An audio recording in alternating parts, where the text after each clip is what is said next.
Biden, allies, assail stalling of transition. Of course, Al Gore took 37 days and 2 trips to the U.S. Supreme Court. Stalling? Stalling? States are still counting, for God's sakes, because the Democrats wanted them to with mail-in ballots, remember? And you have all these challenges and you have all these processes that are in place. No, they want to install Joe. So they're effectively trying to create a de facto president with Joe Biden. He's the president. Everybody stop. Stop the reviews of your processes in the states. Stop any recounts in the states. Drop all lawsuits, even the one in front of the Supreme Court. We have declared, we have proclaimed, the media, the Democrat Party, and of course Biden, that he's president. Trump might as well leave now. So we don't have 2 presidents at the same time. He's wasting space, don't you see? Now, as for the New York Times and its headline, it would be really, really cool if the New York Times actually examined some of these lawsuits, examined them with an objective and open eye, but they won't, because they're a crap newspaper. I have one in front of me that was filed on Monday. It's 103 pages long.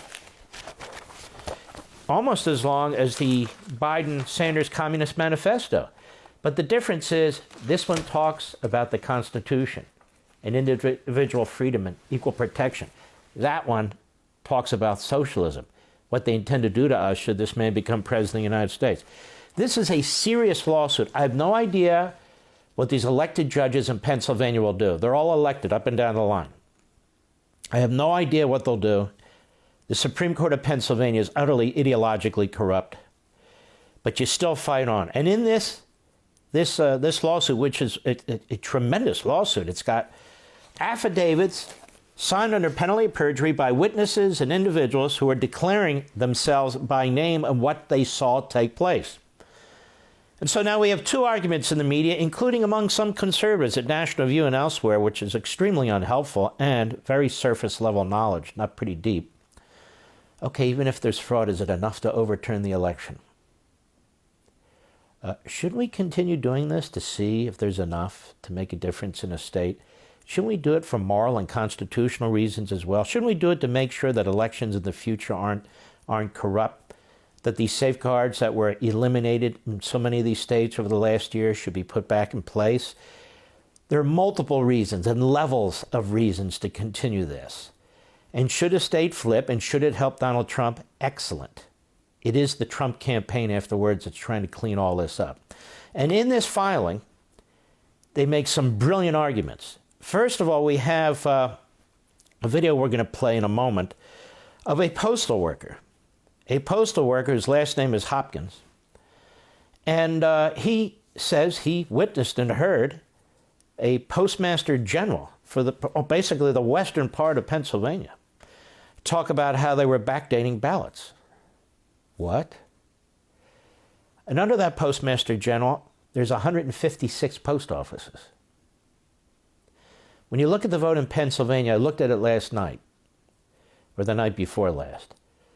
There was about a 50,000 differential, give or take, between Biden and Trump in a state that cast 6.5 to 7 million votes. What does that mean? That means if 25,000 votes flip or are discounted, I mean, as of now, the numbers can change, then Pennsylvania goes for Trump. So it's certainly not out of the question that it's possible. It's certainly not out of the question, given all this case, given the Supreme Court case and other cases that are brought, assuming we have an honest Supreme Court, and I'm very worried about Kavanaugh, and Roberts is already gone. To be honest with you, I am.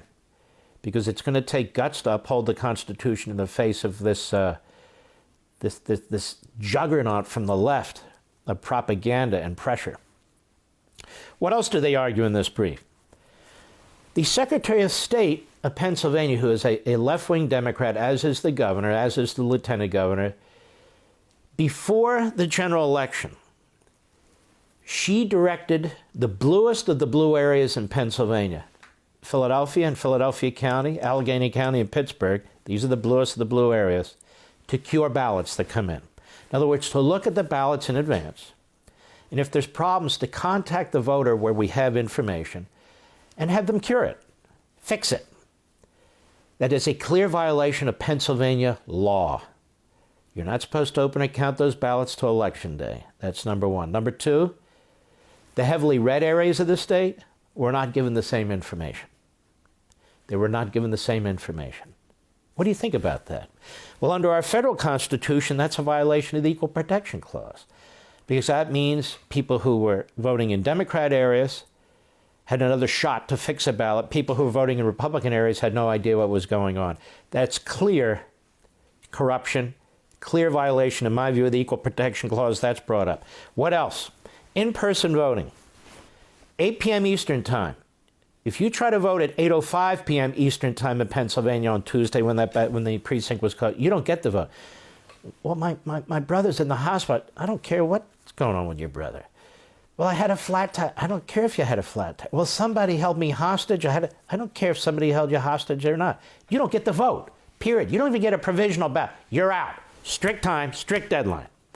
Now, if you vote a mail-in ballot in Pennsylvania with no date, no signature, therefore no signature comparison, and it comes in after 8 p.m. Eastern Time in Pennsylvania, they're going to count it. Wait a minute. In-person one? Yeah.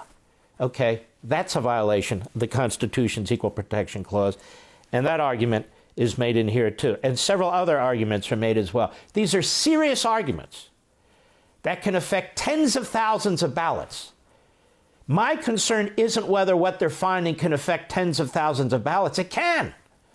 My concern is whether the courts are corrupt and whether we have judges and justices who have the guts to uphold the law and uphold the Constitution. That's my concern.